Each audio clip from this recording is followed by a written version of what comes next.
Hi అండి. నమస్తే. సాయంకాలం 5 అవుతుంది. అయినా కానీ ఎండ అయితే మండిపోతా ఉంది. హాల్లోకొస్తే నిప్పుల్లో ఉన్నట్లే ఉంది. అయినా ఎంతసేపని ఏసీల్లోనూ, కూలర్ల కింద ఉండలేం కదా! సో, హాల్లోకైతే వచ్చేసాము నేను, పిల్లలు. అయితే వేడిగా ఉందని చెప్పి చిన్న ట్రిక్ అయితే ఫాలో అవుతున్నానండి.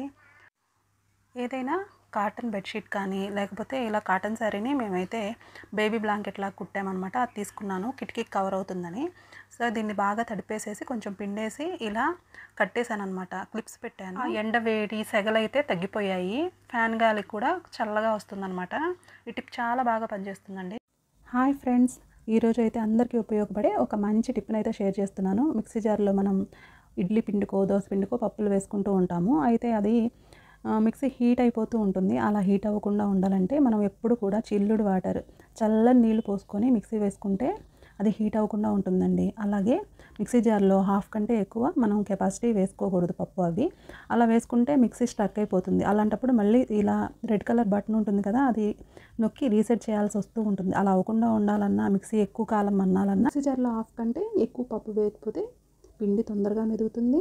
అలాగే తొందరగా హీట్ అవ్వదు. ఇంకా మనం మిక్సీని రీసెట్ చేయాల్సిన అవసరం కూడా రాకుండా ఉంటుంది. మొన్న బెండకాయ పులుసు పొయ్యి మీద పెట్టి మా చిన్న పాపని తీసుకొని ఆరు బయటికెళ్ళి చక్కగా మీటింగ్ పెట్టానండి. అది కాస్త మాడి ఇలా కూర్చుందనమాట. ఎంత బాగా మాడిపోయిందో చూడండి. మా ఆయనేమో ఇంకేం శుభ్రం చేస్తావే, ఆ గిన్నె తీసి పక్కన పెట్టేయి అన్నాడు.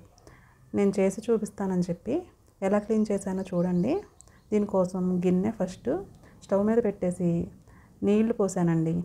తర్వాత ఒక స్పూను సర్ఫ్ వేసాను. సర్ఫ్ వేసి అది బాగా పొంగొచ్చే వరకు ఉంచి ఇలా స్పూన్తో తిప్పుతూ ఉంటే ఉతుకుపోయిన బ్లాక్ కలర్ ప్యాచెస్ ఉన్నాయి కదా, అవి ఊడొచ్చేస్తాయి. తర్వాత ఇలా పక్కకు తీసేసుకొని ఆ సర్ఫ్ నీళ్ళు పక్కకు పోసేసి ఇలా స్పూన్తో పీకేసాను అనమాట.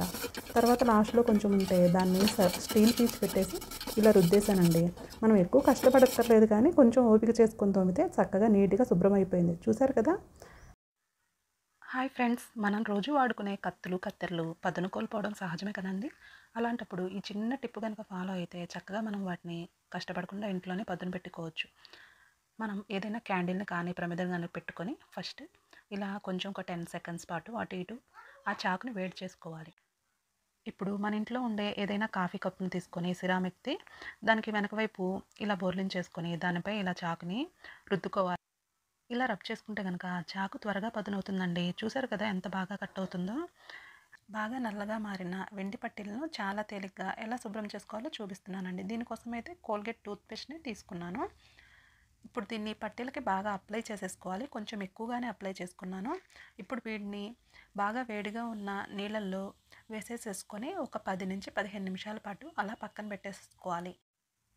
10-15 నిమిషాల తర్వాత ఏదైనా ఒక బ్రష్‌ని తీసుకొని దాంతోటి ఇలా బాగా రుద్దుకోవాలి. నేను ఒక్కొక్క పట్టీకి కూడా 5 మినిట్స్ అయితే పట్టిందండి. ఇవి నల్లగా మారిపోయాయి కాబట్టి అవసరమైతే ఇంకొంచెం టూత్‌పేస్ట్‌ని కూడా వేసుకొని బాగా రుద్దుకోవాలి. ఇలా రుద్దుకుంటే గనుక బాగా తెల్లగా అయితే వస్తాయండి. నేను 2 జతల పట్టీలనైతే ఇలా క్లీన్ చేశాననమాట.